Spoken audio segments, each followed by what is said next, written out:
Check the mic and make sure it sound right, boys.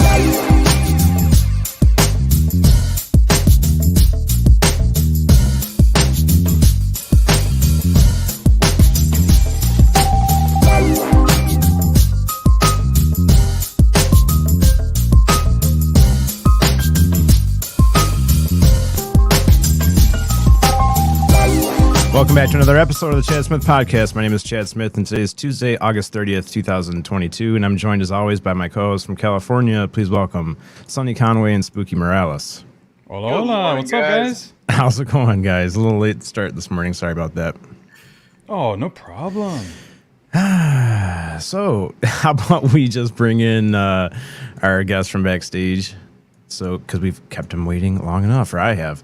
Please welcome, guys, Brown Dwarf. How's it going, man? Brown Dwarf, what's up? Hey, whoop whoop. Happy Rising, everyone. Happy Rising. Yeah. Happy Rising. Yeah, likewise, man. I'm honored to be on, and yeah, let's see what we got going today.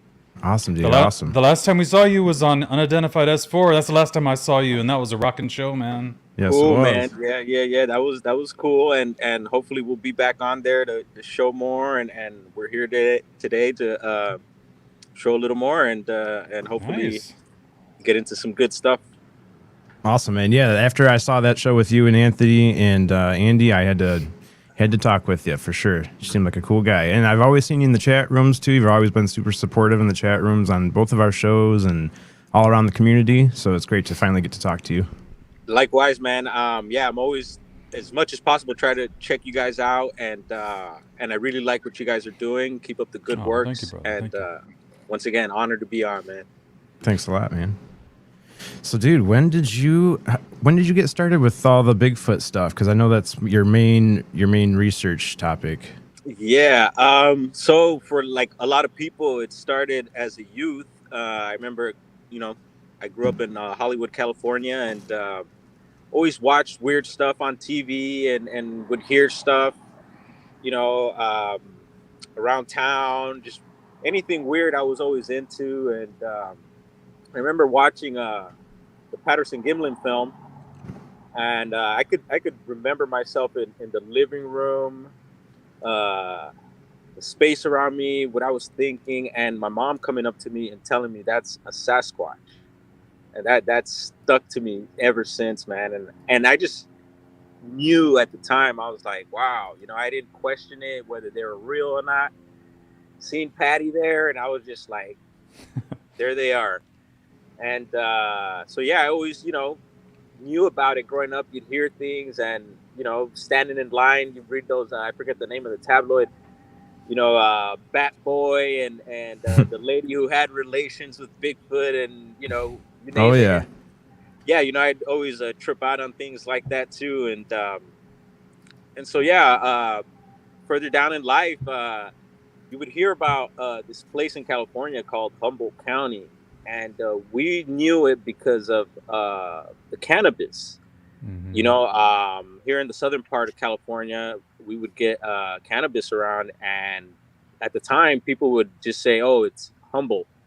And so at the time we thought it was maybe like a strain or something like that, but come to find out it's an actual place. It's a county way up at the top of California on the coast.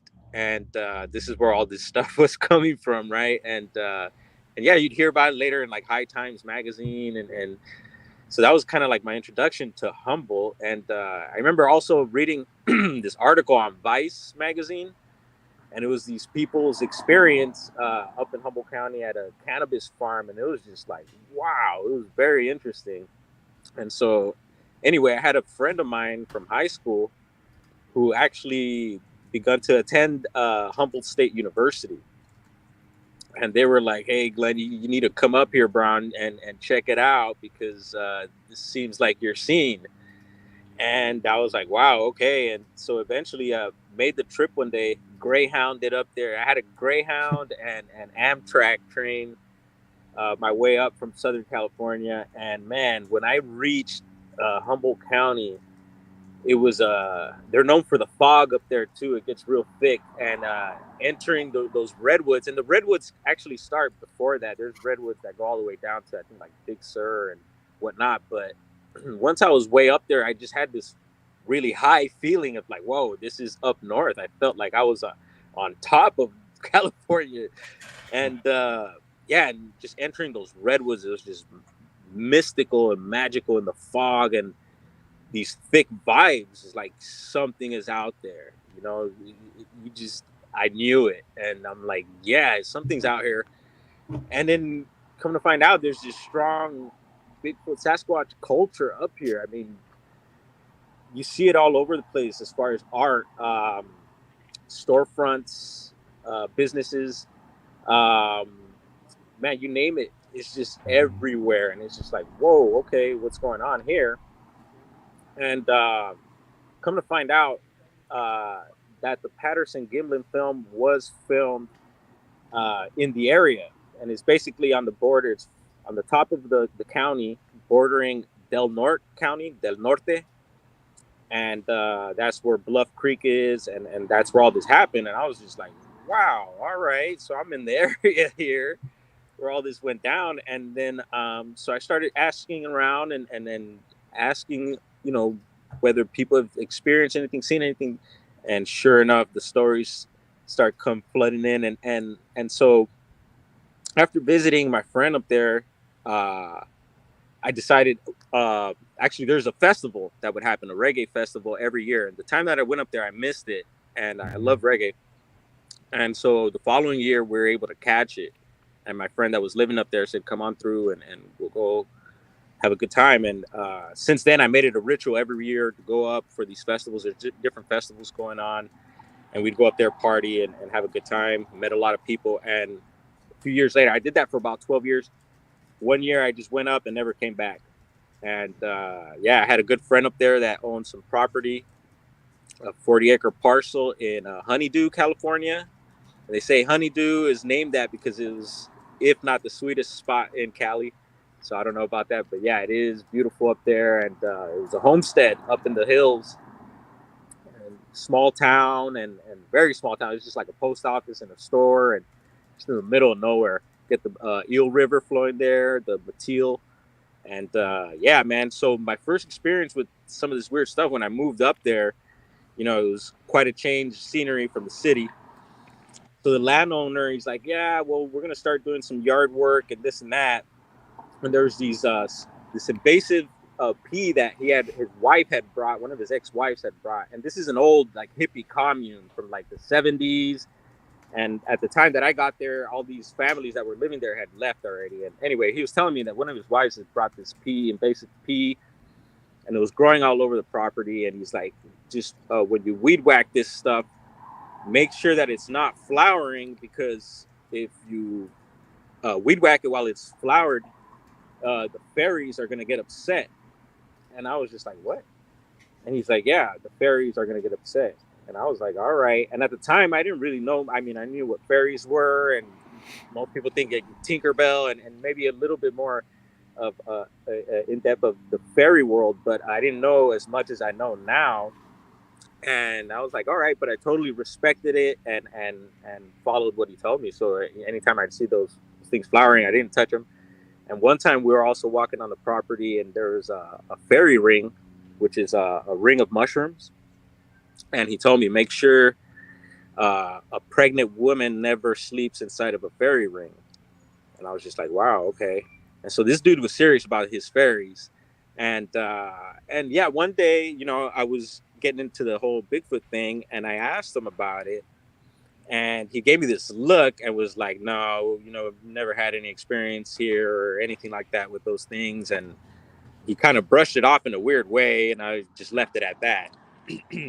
And anyway, so I ended up living there for about 4 years, and it was this wiki up that I was staying in below the main house. The main house was awesome. It looked like a hobbit house. And so I was staying on the wiki up that was kind of dilapidated, broken down, and pretty scary place to be in, you know. And yeah, I was there by myself a lot of the times. And I noticed he had a Great Pyrenees and another big dog that would come around when stuff was around, and could be, you know, deer, bear, whatever you name it. And this was separate from the house, so a lot of activity would happen in my area, and the dogs would actually come around and bark, which was helpful. And but yeah, other than that, I had maybe one weird dream there, and it was a case of like sleep paralysis. And I've had sleep paralysis before, and so I noticed it this time. I'm like, oh, it's happening.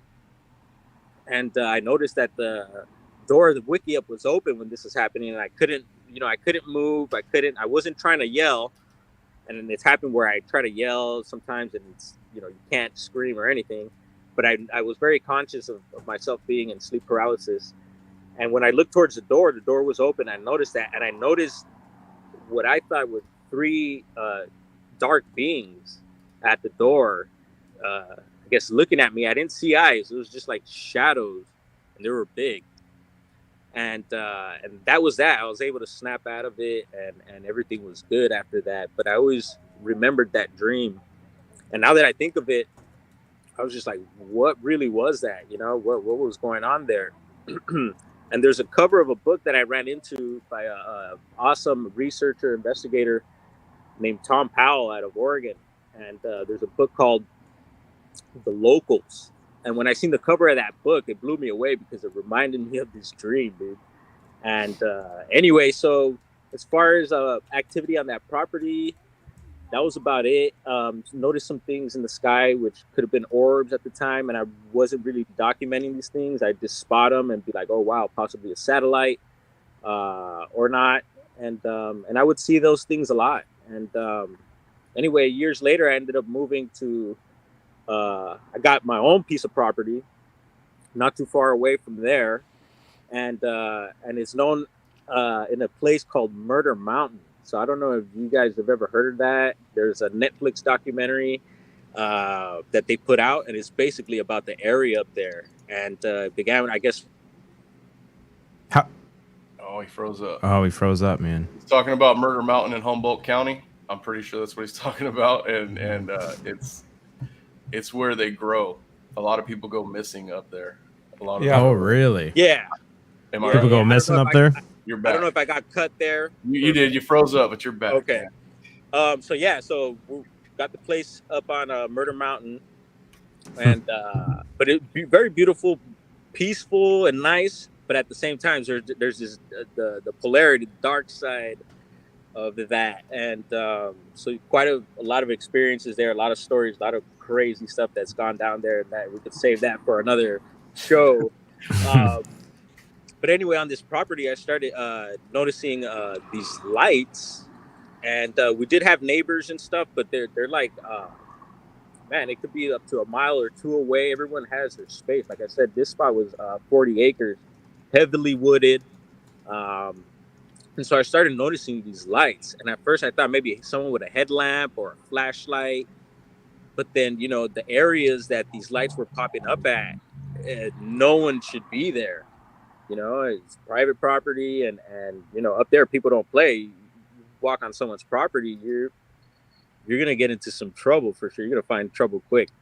And so I started noticing the lights and started staring at them and noticing that they were moving, but in a very funny way, almost like a bouncing. Like if you were to imagine like a wiffle ball under like air that was blowing or something, it has like a weird, funny, like kind of dancing kind of movement. And I'm just like, whoa, that's odd. And so I began recording these things, and man, they would dim up, get bright, sometimes blink out or blink back on, change colors, change size, all this weird stuff. And I'm just like, whoa, all right, we got something here. And then at the time I was like, my brother had put me onto a lot of, he was visiting from LA, and he put me onto a lot of the guys online that were investigating and getting evidence and whatnot on the Sasquatch thing. And so I started listening to podcasts and just taking it all in, information and local information. And then you start hearing about these orbs and stuff. And I'm like, whoa, that's what these things are, right? And they're very different than the orbs, I feel, from people get the paranormal orbs that I call them, are the ghostly spirit type orbs. I mean, like right, the ones that most The people that get on the ones that people get on camera where they're almost translucent.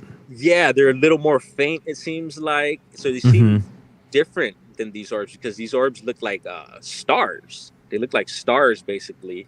Right. And man, I'm telling you, these things sometimes they'll be stationary in one place and they'll pop out in the same place all the time, and they'll do the little dance thing, whatever, all those movements. And then I've seen these things floating through the woods, through the trees, and sometimes it'll be one or more than one, and different sizes, different colors, and sometimes they're multicolored where they change a bunch of different colors. I mentioned it reminds me of like the Mario flower power when you get that and you get all, you know, the neon colors and all. It's kind of like that. And yeah, man, and after documenting these things, it was happening almost every night. If it was a clear night, whatever, happening almost every night. And so I began recording them, and yeah, to the point where I was recording them so long when I was out there, and a lot of times I'd be alone, so it'd be kind of scary.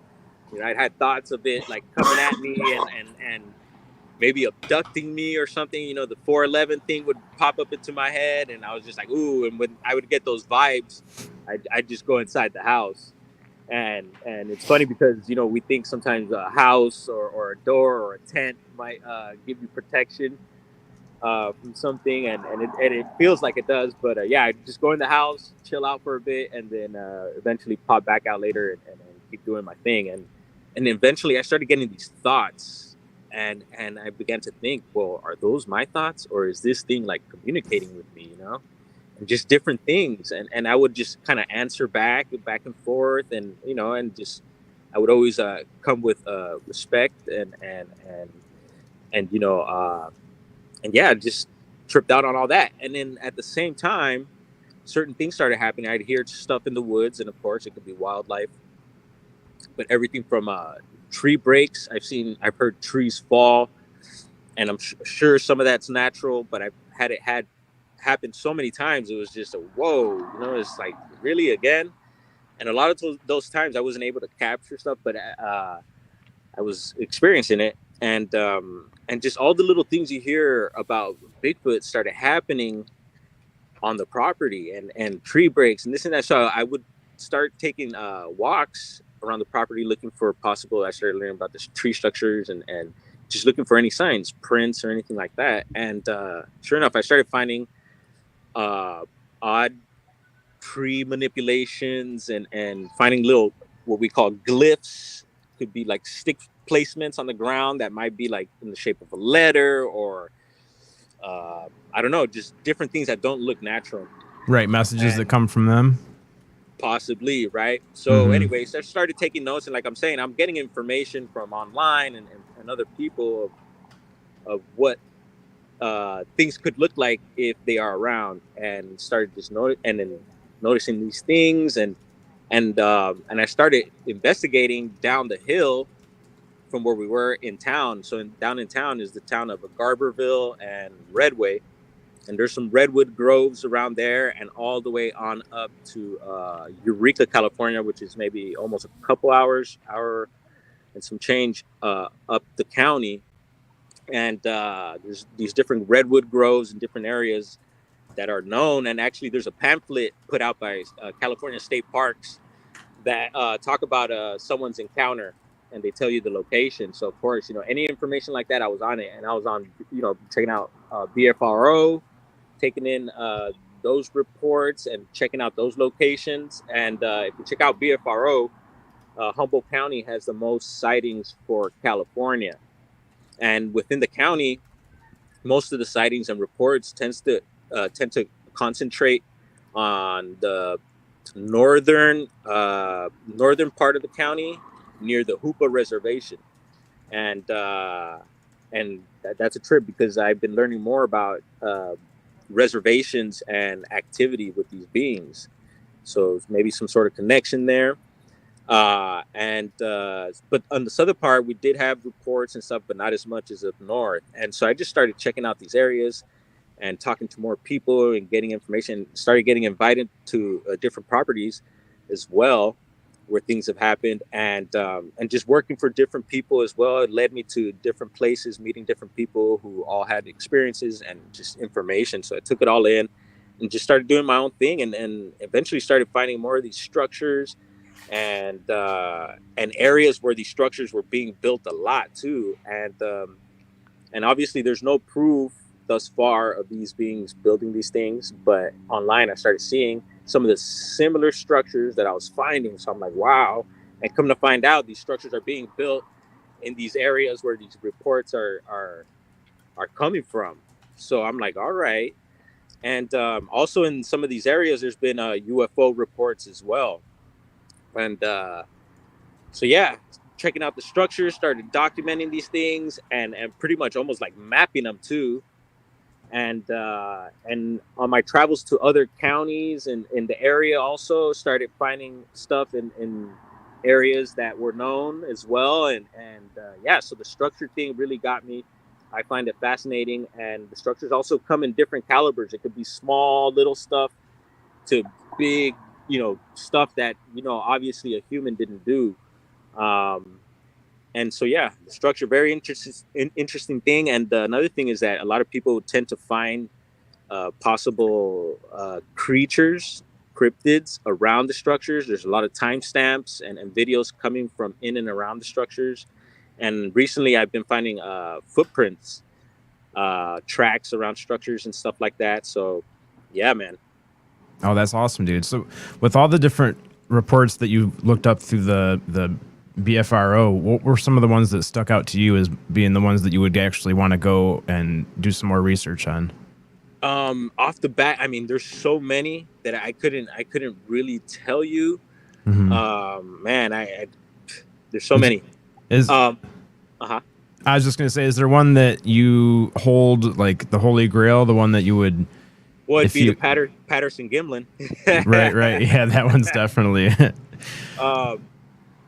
And so yeah. So anyway, years of this started going on. It was happening, and I'm doing my thing. I started my little YouTube channel, started posting stuff there, and some of the first stuff was just like local, some of the local culture, the art and all that stuff. And then one time I got some possible vocalizations. Could be a fox, but it had this weird laughing hyena type sound to it, which I've heard online. Also, other people who have documented, recorded, and claim to have say that they've never heard those sounds in their area, and they believe it might have been Sasquatches. So anyway, I posted that, but who knows? I could be a fox. But started documenting and posting this stuff, and so eventually one year, it's a summer, and I'm headed to the top part of the property, and these are all dirt roads, nobody around, and on the side of me it's all woods, and I noticed this thing running through the woods, and I stop my rig and I just stay there and I look at this thing, and it hides behind a tree pretty low and sticks its head out, and it's just basically looking at each other, and it's a black being, black hair, and around the eyes it just seemed kind of like grayish, looked like a little mask right here, and it was all skin. You could see the lips pretty big, but it wasn't a massive creature. It was small, and yeah, the black hair, jet black, and then I'm just like, wow, this is one of these things. And I wasn't like freaked out. I was very surprised, but not scared. But at the same time, I didn't get out of the car. I didn't think of getting my camera. I'm sure I had my phone right by me. I just kind of just stood there and looked at it and thought of it and was like, wow, there it is. And would you describe it as being a juvenile, like a juvenile type? Yeah, I think so. Yeah, because it wasn't, a massive thing. It was like, small, maybe human size. Wasn't bulky or anything. And like I said, I couldn't tell the rest of the body because it was hiding behind a tree. But when I did see it run by, it reminded me of like one of those cartoon flip books. It was just like through the trees. Oh, okay. And even then, it didn't seem like a massive being or anything. And yeah, I kind of stood stuck there for a bit, looked at it, and that was it. I don't even remember, like, I just must have just drove off and then Mm-hmm. headed up to where I was going, and that was that. And I told my partner about it, and she was just kind of like, yeah, whatever. And some of the neighbors and everyone I told was just kind of like, all right, dude, whatever you say. I'm just like, okay, well, no one's gonna believe me, I or if they do, whatever, no big deal, I guess. And just continued with my stuff, man. And so I would go out more on the property and throughout the county. And on the property, I was able to pick up more possible cryptids. I would take pictures of certain things, and man, there's some pictures where you get these faces, and I don't think it's pareidolia. I don't know if you're familiar with that, where you see things that may look like uh, objects or animals or anything like that. Because I it's have very, very clear faces. And so there's been stuff like that. And that's a there's a theory I've video. had for a while, is that maybe the ones that we see, that we catch, are maybe the juveniles, or maybe the older ones that can't really get out of the way as fast, because it seems like, obviously most of them are pretty evasive, but the ones that we get to see, maybe those are the ones that, can't move as fast, or sometimes don't know, like, to get out of the way, quick enough. Very possible, man. And then I also feel like, yeah, if they want you to see them, they'll present themselves. But yeah, we don't know. We could just speculate, and we have our little theories and whatnot. But yeah, and then so as far as the property, there's more activity. There's one video that I got, and it's like this. I got these vibes. My dog was next to me, and so I point the camera and zoom into the woods, and there's this what looks like a face there, and you can't really tell because it's like it looks like the color of the trees and all that. So, and it reminds me of what people are reporting, these like translucent type beings, or it just looked like almost like the predator thing that people are talking about. But you could see a face, and it's kind of like there, and it's slowly starting to move, and it seems to like turn to the side, and then it kind of just like turns back, and I'm zooming on it, and then I lower the camera to see if I could get maybe like the rest of the body, or if there's other beings there, and there might possibly be. And I didn't send you that vid, but it's on there.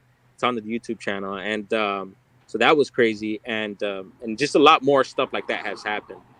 And then throughout the county, there's been times where I'm revisiting these places where the structures are being built, and as soon as I pull up, there'll either be a huge break of a tree, or you'll get wood knocks. And so I do recommend, if you're going to a spot, to start recording right away, because a lot of times you'll get stuff. And so yeah, man, it's been quite a journey, and yeah, very interesting. And I don't know if you guys have any more questions, but I know we're on the structures right now. Oh yeah, that's awesome, dude. So when you said right away, like right when you get to a place to start recording, and that's probably because that's when they're giving their messages, like, hey man, we're here, we see you here, and we just wanted to let you know that we're here. Yeah, and So one thing I've learned, and I'd like to do also, is like I'll either say it out loud, and I've learned this from other guys too, and it's like I greet them. It's like, hey guys, I'm here. What's up? Hope just like you would greet your friends, Right. and stuff. And even though I try to approach it with a positive and a friendly and loving manner, we don't know about these creatures.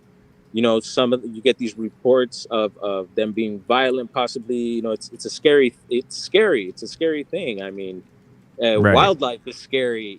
Just imagine these beings. So we don't know. Are they? You get this whole almost like, I want to say, demonic type vibe from them, from people. Like, yeah, they're bad, they're evil, and they're dangerous. And then you get the friendly, loving forest giant version. The hippie, peaceful guardian of the forest, and all that version, right? So I don't know. I'm kind of I lean to the peaceful side, but you just don't know, man. And especially with the 411 phenomenon happening, and knowing that these beings are out there, I think they do have something to do with some of those cases, and Yeah, man. it's kind of I was gonna say strange.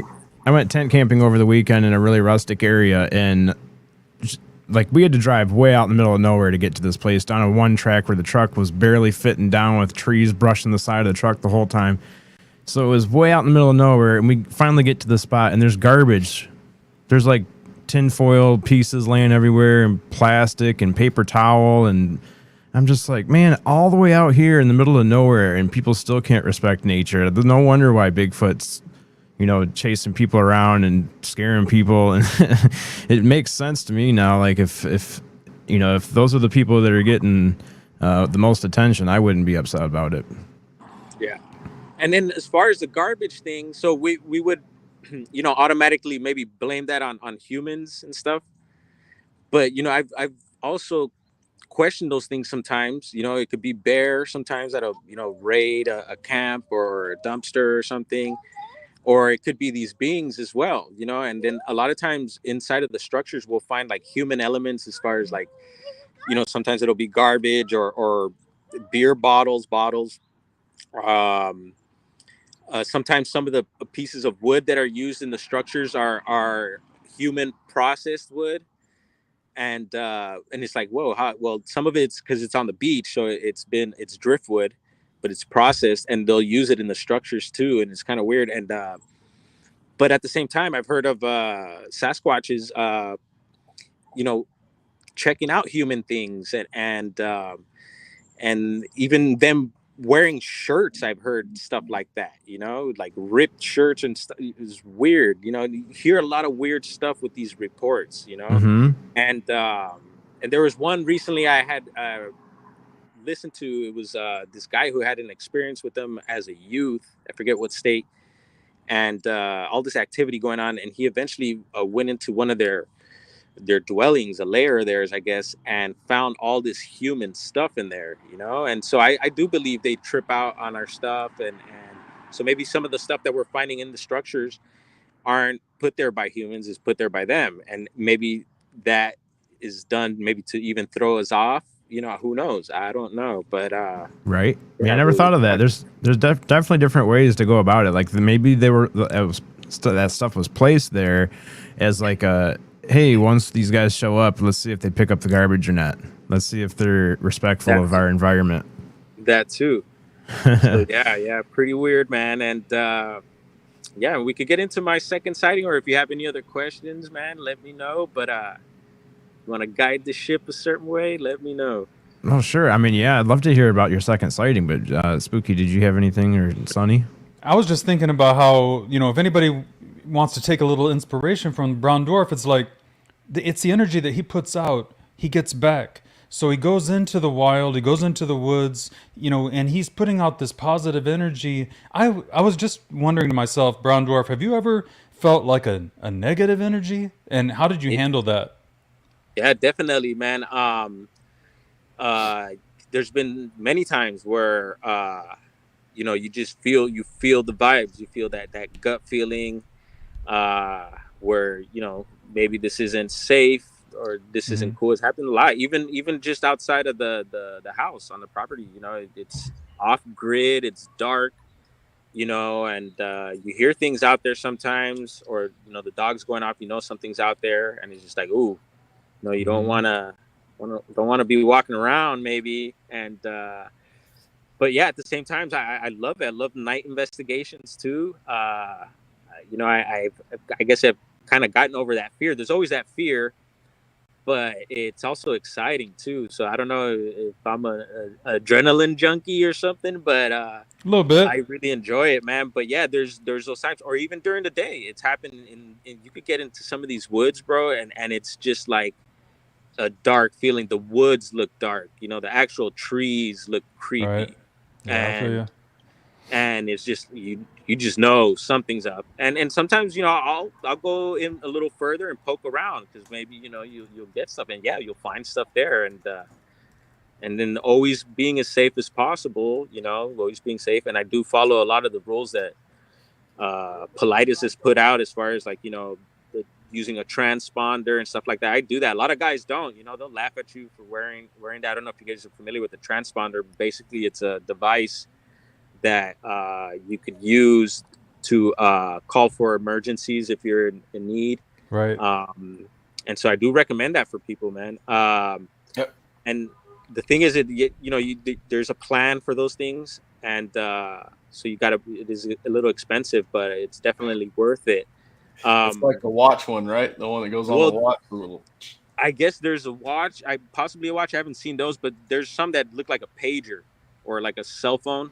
Oh, the Spot ones, they're orange. Yeah, the Spot. I had a couple Spots, and I had the InReach. I think InReach S something. I forget which one it is, but I do recommend that.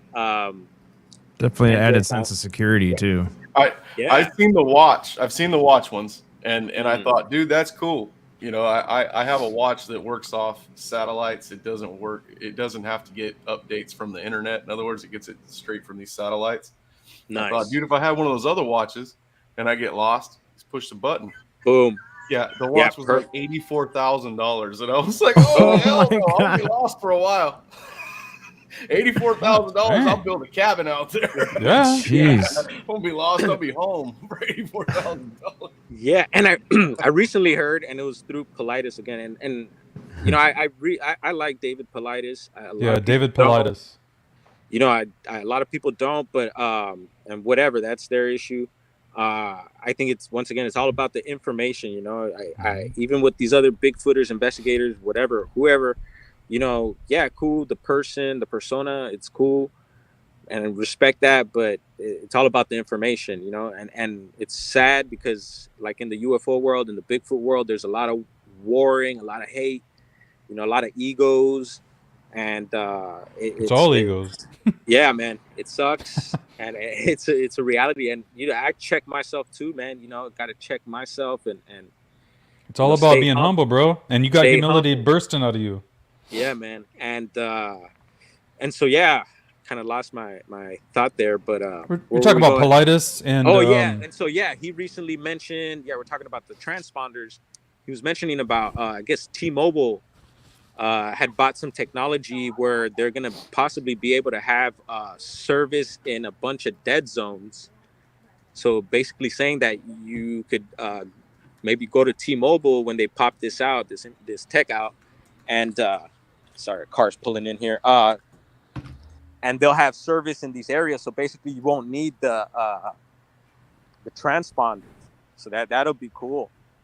That would be. Yeah, as far as going back into these dangerous places, I also feel safe with the cell phone, especially if I could live stream. So I feel like you guys are all there with me, and so I don't feel as scared. Or if I'm not live streaming, at least recording. So if something does happen, hey, it's recorded, and this is what happened. I'd hate to leave someone with a mystery and like, oh man, what happened? And right, he went 411, and that's it. There 1 minute, gone the next. What happened? Yeah. Hey, and it's crazy, Brown man, Dwarf, because I seen a video of those structures that you had put on YouTube. Have you ever seen any really big ones, like 25-foot tall trees leaning together like that?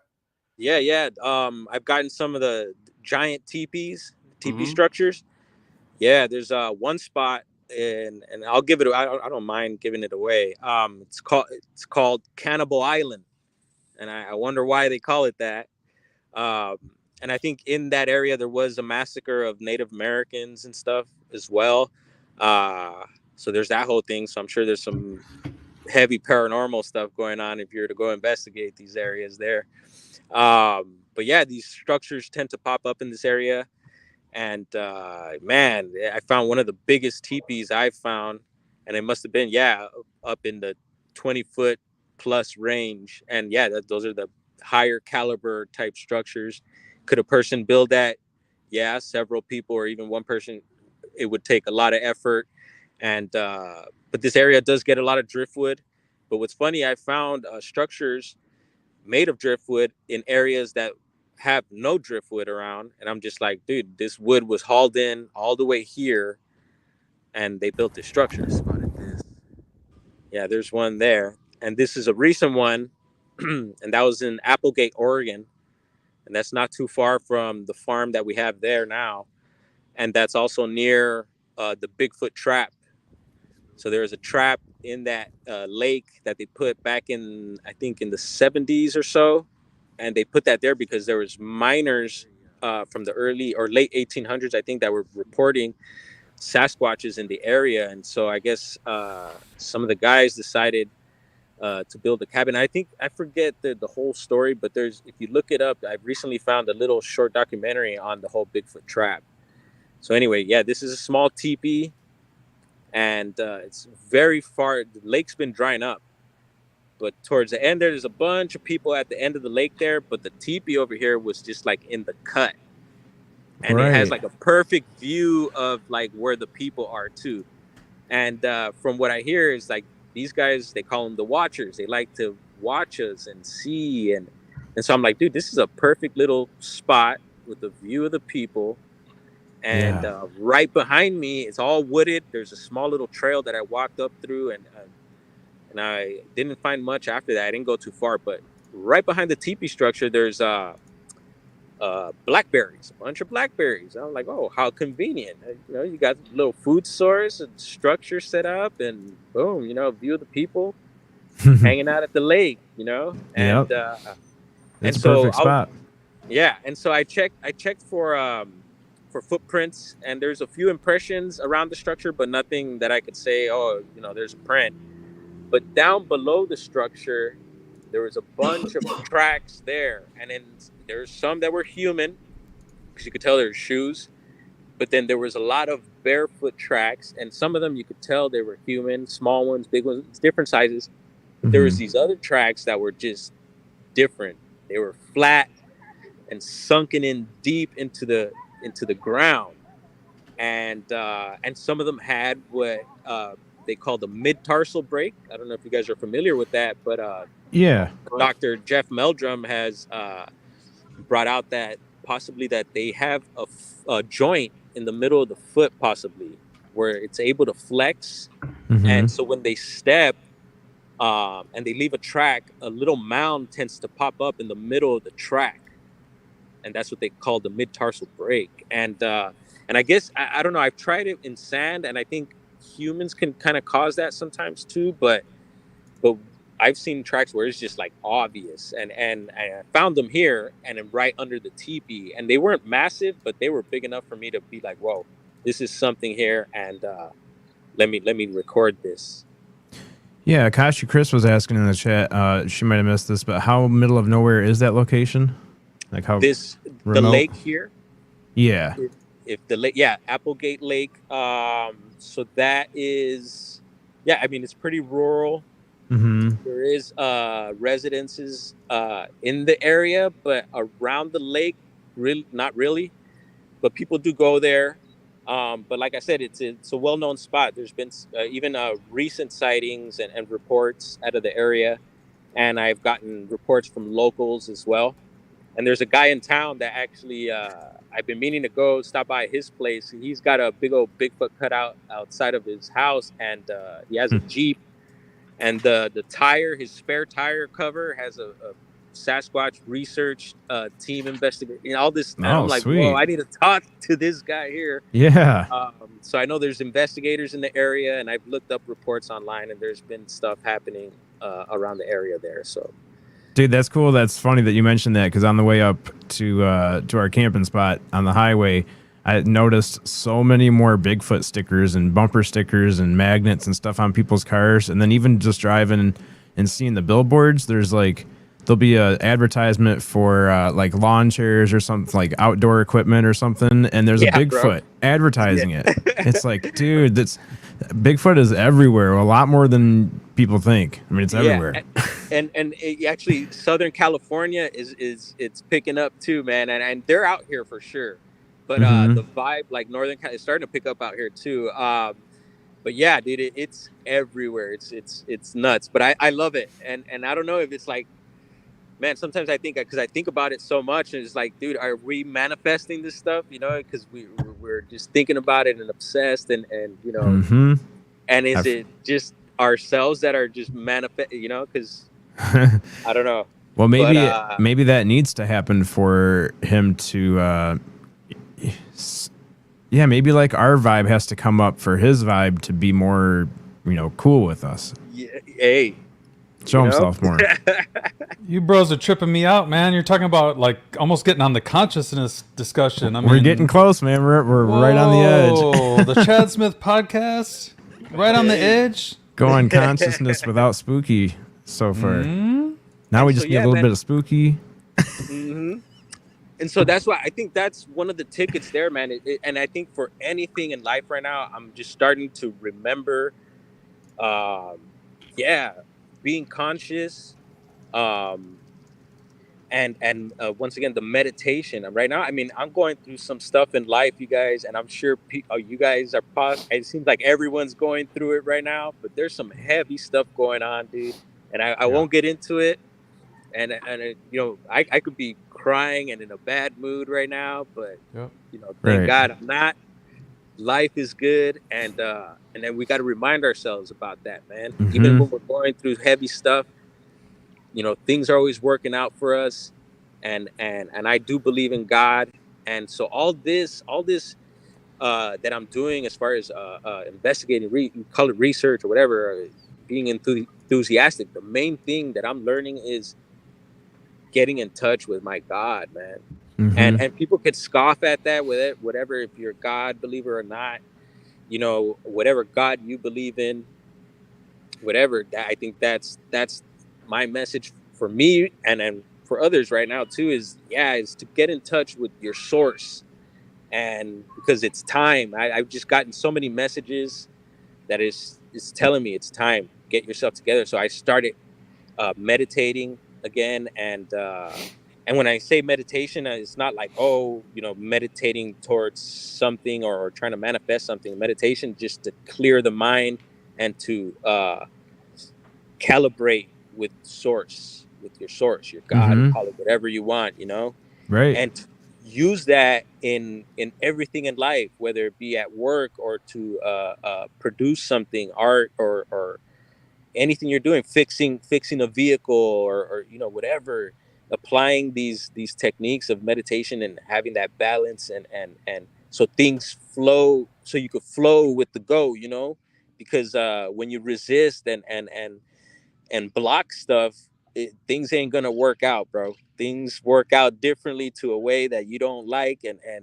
I'm kind of over that. I'm ready to just flow with life and accept and appreciate the blessings that are out there for all of us, man. Right on, brother. I love that. I love that message. So we are moving into a new age in our species, and there are many, many dark and negative forces right now that are trying to combat the positive and the love. Everything in life is about love, right? It's the reason that we're here, is to share that love with each other and to appreciate each other. So what Brown Dwarf is saying right here is the message that we should all take away from this podcast, and that is, when you wake up in the morning, no matter what kind of shit you're going through, and like he said, all of us are going through shit, right? And we can let it bring us down. We can let it tear us apart. We've all learned from that because it's happened our whole life. But the best thing that I can recommend to everybody, and maybe this will be the last time I'm on the show, but I have to send this message. It all starts with gratitude. Start your morning and be thankful for that you opened your eyes, that you took those breaths, and the people around you that you love did too. When you are grateful, you would be amazed at what can happen in your life. When you appreciate things, the little things, you will be amazed at what can happen in your life. But try to do that when first thing in the morning, and then try to, as much as you can, try to remember that throughout your day, because we have so much to be grateful for, mostly each other. Yes, amen to that, brother. And man, while we're on this little topic, and yeah, a lot of us have to be careful investigating the paranormal and all that, because there is a really dark negative side to it, and so we got to be careful. Once again, that balance, having balance, You know, I do believe also in cleansing, physically, spiritually, you know, smudging, and all that, you know, prayer. Yeah, because I do believe these negative forces could possess us, you know, and That's even right. through the phone like this, man. I think even checking stuff out online, you know, watching these videos of you name it. I think these entities could flow through the phone. You know, I've heard of it, entities flowing through fiber optics and shit like that. They're Excuse me. they're they're they're they're going through any means right now. They're doing everything they can. It's that we're at the battle of the existence, man, and we've Yes. got to let positivity reign. We have to. Yes. So there is a spiritual war going on right now, That's bro. right. And we gotta, you know, and we gotta get together, man. And like you said, love and respect, and it's hard, man, even with our loved ones, with family and friends. I mean, we get into it, it's like, what the, you know, but yeah, baby steps, and yes, Yeah, sir. I was having this realization moment over the weekend when I was sitting by the river and just laid back in a lawn chair, perfect weather, not a cloud in the sky, nobody Nice. around. And I'm just like, man, there's so many people around the world right now that can't do this. And Mhm. like, I don't know. It's one of those moments, man. It's like, up until this past year or so, I never really had a moment of just reflection like that to just think about, like, man, there's a large majority of the population that can't just chill by a river and feel safe and happy. So I Yep. really, really soaked it in. It was like, Nice. yeah, it's something Yeah, else. and yeah, and it's about, you know, soaking that in and keeping it going, keep finding that feeling, keep doing things that give you that feeling of, yeah, man, this is it, you know. And Hmm. yeah, I think that's the ticket, man. And so with that, everything else will fall in place. If you're in the zone, you know, everything you desire, everything you want, everything, we're creators, and we're here to create, co-create, and we can do it, and it's happening. I mean, look at us, we're on right now. This is amazing. So we're doing it, you guys, and Yep. it's exciting. What were you gonna say, Sonny? I was gonna tell him like what he said about entities coming through the phone or the computer, or Oh yeah. I know as we talked to somebody once, I don't know if it was Big Willie or something. Somebody brought up things coming up missing and then just reappearing right there where they were. That's what Huh. we were talking about, you know, like things coming up missing. You see the big toolbox behind me? It's got a big thick wood top on it. It's really pretty. And when I'm not working, that thing's usually all cleaned off, all perfect. I was out here starting to work on something and I found a dime on the floor or something, and I picked it up and I looked at it to see what year it was. And I set this dime down over here on the end of this toolbox. But I set it down heads up. I went in the house and I came back out and that dime wasn't in the same spot. And I thought, oh, I must have hit that and slid it across the table, back in my way, in other words. And when I went to slide it back, I noticed it was tail sides up. So I giggled. I was like, haha. Because I remember putting it head side up. Okay. So I was like, yeah, that's funny. So I took this dime and I flipped it back over to the heads. And I went in the house for like 10 minutes. I came back out and it was tail sides up. And then I laughed. I go, dude, I'm so stupid. I keep trying to leave this thing heads up and I'm freaking myself out. I keep putting it tail sides up. So I flip it to head sides up and I'm 100% for sure that it's that way. And all I did was turn around and come to this desk and go back. And it was tail sides up again. And I'm thinking, dude, I keep doing this. I'm trying to put it. And then I grabbed the smudge thing up here, my sage, and smudged the garage. I was like, holy hell, it's whatever we were talking about, you know, but it's kind of different. It's not coming up missing. Things are moving. But Mhm. I did it to this day because I like to deny stuff. I keep thinking I put that dime tail sides up every time. I don't want to believe that I put That it would head drive me sides up and crazy, turned man. over by itself somehow. And that's funny that you bring that up, Sonny, because yeah, I think I'm learning with the Sasquatch, with the Sasquatch people, there's a lot of paranormal activity. I believe, in my opinion, there's a lot of strange stuff. There's a very interesting channel, and I kind of don't want to name names because then I want to name everyone that, you know, and I don't want to leave anyone out. But there's a channel, and this guy's out of Ontario, Canada, and he was on a private property, and man, they were having heavy Sasquatch activity, but very paranormal. And one of the things was that there was these marbles that were materializing out of thin air, and he would get these marbles. And this is Sasquatch Ontario, so you guys check him out. Amazing, mind-blowing stuff. They're the blue ones, right? Blue marbles? Yeah, usually I think it were blue marbles. And that became a theme also with a lot of the guys that were finding structures. They were finding blue items. And a lot of times it'd be human stuff, but it's these blue items inside of structures. And sure enough, I started finding blue stuff too. And I'm like, oh man, are you serious? Anyway, but then there's sometimes it wouldn't be anything, you know, or just some other random color object. But the blue thing was a thing. And so I was in Mendocino County, which is right under Humboldt, at some spot near the ocean. Is a beach spot. And sure enough, we had rented a house, a really nice house for my partner's birthday on this hillside up there, and had a view of the beach. And then sure enough, I noticed structures on the beach. And so I head down there, and man, it was just like a bunch of teepee structure, all different types of structures. It seemed like a village. And I'm walking around, and I'm recording, and suddenly at my feet I find a blue marble, and I'm just like, no way. And I was able to record it and everything, and the way I recorded it, people could probably say, oh, you know, you planted that or whatever, but you know, I have no reason to do that. A blue marble near all these structures, and boom, right away, my mind went off, and I was like, wow. I was like, whoa, thank you guys. And you know, I said it to them, you know, I just like, wow. And I thought of Mike Patterson, the guy who has had this activity going on.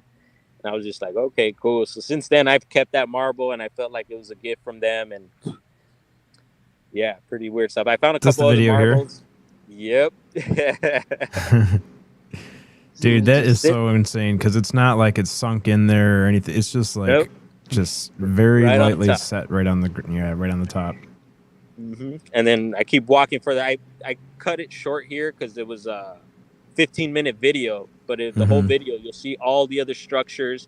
And on this clip, I just walked to the end, and there's a particular structure that we find a lot too, which is basically a bunch of leans. It's just a bunch of sticks about the same size, and they line them up next to each other. And it's not like a shelter or anything. It's just, I don't know, it's just a little design that they do. And I don't know, I find it aesthetically pleasing to the eye when I find these things. So I don't know, it's a certain vibe when you find them too. It's like, oh wow, you know, and you see the art. It's almost like artwork too. It's nice. Yeah, that's unbelievable, man. It's like they're bringing you into their world a little bit. It's like they're trusting you just a little bit, so that I would hope so. Yeah. And then the blue, as you can see, this is not your average California beach where you see a bunch of people and dude, there's nobody there. No, there is nobody there. and then you have the woods, like all the hills and all that, and that's a river right there. So the mouth, I'm not sure what river that is, but that's the mouth of the river that feeds into the ocean there. And a lot of times I've heard that that's a good spot for activity, where the mouths of rivers go into the ocean. You know, think about the food sources there, water, you know, it's just a good spot. And sure enough, I find structures around these types of areas too. Oh, okay. So this is the lean that you were talking about? Yeah. See, and a lot of times they'll build it on stumps. So you see that stump there has obviously been cut, and then someone or something just came and just lined up these sticks, and you get those a lot. And I haven't given it a name to these types of, I guess it's just leans or whatever. And then sometimes you'll just find one single lean. It'll just be one stick. And I'm like, all right, a lean. Yeah. And so when I find a lean, I always dig further. And usually when you dig further is when you start finding more and more structures and more just stuff. Anyway, that's a pile right there of just sticks. So they're maybe going to use that for something later. And we find that a lot too. It's like, oh, there's some material there. That's another thing. I mean, it doesn't seem like it would be out of the ordinary. But when you think about it, on a big beach like that, a big pile would have to be organized by someone. Yeah, So yeah, no, something did it. right. And the thing is, like, all right, and a lot of these areas where I find this stuff, it's like it's very similar. You know, it'll be the teepees or those leans like that, or just certain things, and then they seem to repeat themselves. And like I said, at different calibers. Sometimes they'll be medium size. I found some teepees that were tiny that no one could fit inside. So it's like, what, little person built this, and in the oddest place. And I'm like, dude, and the chances of me finding it, it's amazing. So I feel like I'm guided a lot. Like I something inside me tells me, go check out this spot, and I'll go check. Sure enough, we find something, and it's just like I feel like, yeah, I am guided a certain way, and it could be guided by source, or just all of us at the same time. I don't know. Oh, we hear that so much too. Especially, I mean, the first person I thought of was Bledsoe, Chris Bledsoe, where he'll be sitting there watching TV, and something will tell him, "Come outside. You're gonna see it. We're out here right now. We're in the sky." And he walks out there, and they're in his pond, or right, hovering right above his pond. Wow. And you know what? I want to mention it happens with the orbs too. So yeah, I'll be inside the house or something, and it'll be like, "Hey, go outside and look up." I'll go outside, and boom. Yeah, that's really cool, man. This one here, I just noticed this the very first part of this video. This footprint right here is So pretty those are crazy some of the looking. tracks. And on this one, you'll see animal tracks around it too. And I'm like, well, could it be a dog? The teepee is up there. TP right there. Huh. And you can see how deep these are sunken in. Oh, wow. Yeah, you couldn't tell before. Yeah, once you zoom in, you're like, damn, that's like a 600-pound animal. Yeah. And I mentioned, I'm like, well, these aren't that big, but they're big. But I'm just like, well, for the people, when they see it, they're going to be like, oh, those are human size, But yeah. Well, that one looked like a human and one, and then a wolf paw next to it. Yeah. Massive. And I was like, well, could it be a person with a dog? But I don't know. Even if the ground was muddy and wet there, I don't know if someone would sink in that deep. Right. Pretty deep impressions. See, that could be a shoe possibly on that one there. I don't know, but the ones, watch, I'll show next to it. You'll see that one has a few funny toes. It has more. That one has 6 toes or something like that, but it could be like a rock or something that made extra, but it looks like toes to me. Yeah. It's not a full track, but put my hand there for comparison size. Not all that big, but there's a few more that I'll show you. This one's interesting. It has long toes. Yeah, that one's definitely different than Slid. Yeah, and then you get the top pad, like I guess the pad of the top of the foot there, and then you'll get kind of the mid tarsal break a little bit, but then the bottom of the heel doesn't show up. Yeah. And then someone mentioned to me, they're like, dude, they were probably tippy toeing right there or something, But yeah, this track here was very interesting. Very interesting. Yeah, that is nuts. Definitely doesn't look like a human. You can see where they squeeze the mud back with their toes to grab traction. That's what that pile of mud is right there behind the toes. Yeah, I almost wonder if they're going so fast. Maybe they're going so fast. Climbing a heel, like you would squeeze into a... Yeah, they squeeze their toes like that to walk up that heel. Yeah, and it looks like the toes were kind of all together too. They didn't split up. Made a paddle out of it. Well, Chris was asking, do you see a lot of tracks with 6 toes? No, but I have spotted what looks like, people claim the 3 toes sometimes, but I think that I don't know what that is. Maybe it just stepped wrong. But I do find like sometimes it'll just be the single track. There's one track and that's it. And a lot of people report that too, so that's kind of funny. But yeah, there's several videos that I've gotten with tracks. See, that's a nice one there. That too, one's nuts. See how it's kind of boxy shaped too? It's like all the toes are like seem to be the same size too, and yeah, I don't know. I got big funny foot. Yeah, I got funny feet. My second toe is actually bigger than my first one. I got that like eagle claw. Right. Yeah, these are interesting, man.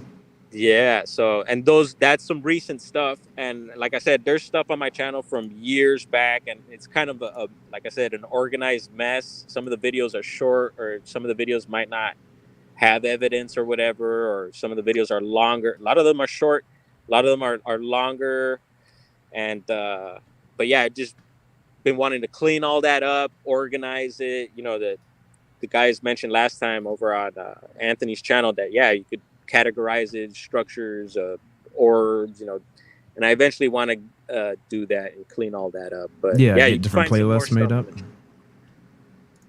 Yeah. Well, that's cool. It looks like you have awesome success on there. Almost 4,000 subscribers. Everybody go over there and subscribe if you haven't already.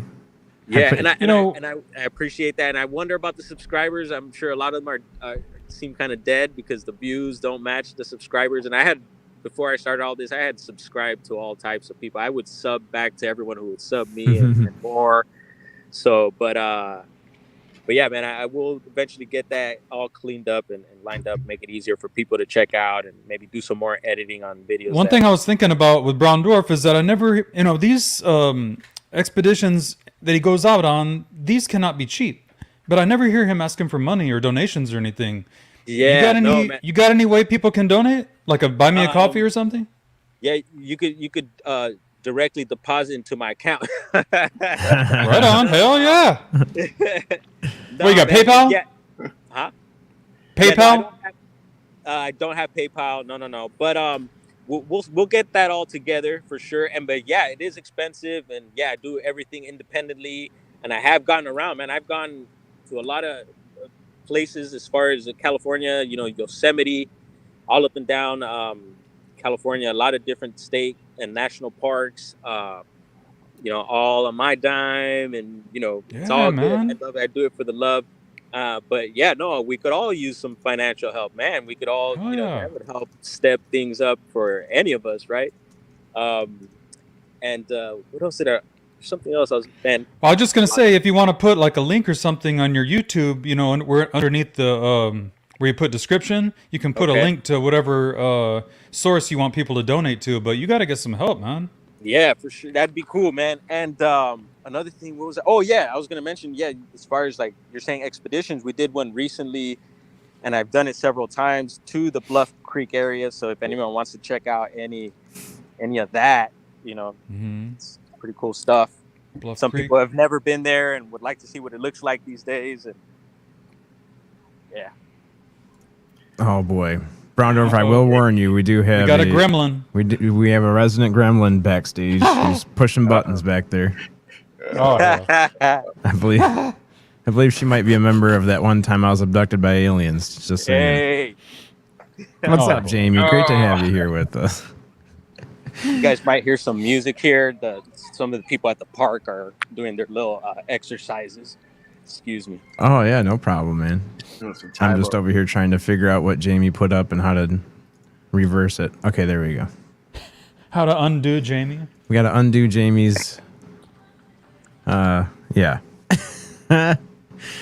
But yeah, anyway, thanks for hanging out with us, Brown Dwarf. I'm sorry I was Hey. late this morning, but Nah, no worries, bro. Everything is right on time, Chad. thanks, dude. Hey, if you can, stick around after the show for a little while, and I'll give you my information. For sure. And if you got time to stop by here, it's on your way back to Oregon. Yeah, Oh, no, no, I would that love would be to. cool. Next week, I'm supposed to go to where I tell these guys where I hunt, where Bigfoot lives. We have that video of him climbing that cliff. I'm supposed to go there next week. Oh, sweet. Hit me up, man, and I'll hang out after the show's over for a minute. For sure. Sounds Get you my good. I'll info. be here, man. And man, dude, there's so much more stuff that we could get into. So hopefully we'll be invited back. I'll be invited back and Oh yeah. Absolutely, man. get into some more stuff. Definitely check out more videos. And man, thank you guys so much. Thank you, dude. Yeah, we'll make sure that your links and stuff are in the chat room. Much Yeah, stay appreciated. backstage and we'll hang out with you right after the show ends. Sounds good. All Cheers. right, buddy. Thanks, man. Yes. That was a good one. That was Spoopy. awesome, man. And we definitely got to have him back. either on here or the Chop Shop or something. Well, he's Absolutely. West Coast usually, so yeah, Chop Shop would be a good time for him. Yep. He had more stories to tell. Yeah, he did. Yep. Yeah, absolutely. I was definitely thinking Chop Shop too, with him being on the West Coast. I know you haven't seen it, Chad. Everybody else in the world has, but in the Lord of the Rings, they have all these different wizards. Uh-huh. And my favorite wizard, everybody's favorite wizard usually is Gandalf. Of course, I love Gandalf, but my favorite wizard is the Brown Wizard, Radagast. Radagast is this wizard that lives out in the woods, deep in the darkest woods. And he lives inside of a tree with all these animals and different parts of nature that live with him. And he takes mushrooms, and he's at one with the nature and the world. Brown Dwarf is like Radagast in real life. That's the one. That's the one that has the rabbits pulling him on a sleigh. Oh, I fucking love right? Radagast, man. Yes. All right. Check him out. I'm gonna have to check that movie out. I'm gonna have to watch that one of these days. Good show, guys. Yeah, good show, everybody. Thanks so much for hanging out with us, and we will see you on Thursday. Oh wait, yeah. I know Jamie's asking about Smodcast. I don't know, Jamie. So much overtime going on at work. We'll have to talk about it. We'll talk about Get it. it set up. I can barely make it to this one, apparently. Thank you, everybody in the chat. We love you so much. Thank you so much. thanks, for being with everybody. us. Stay late, y'all. Love you guys. And we'll see you on Thursday. Peace.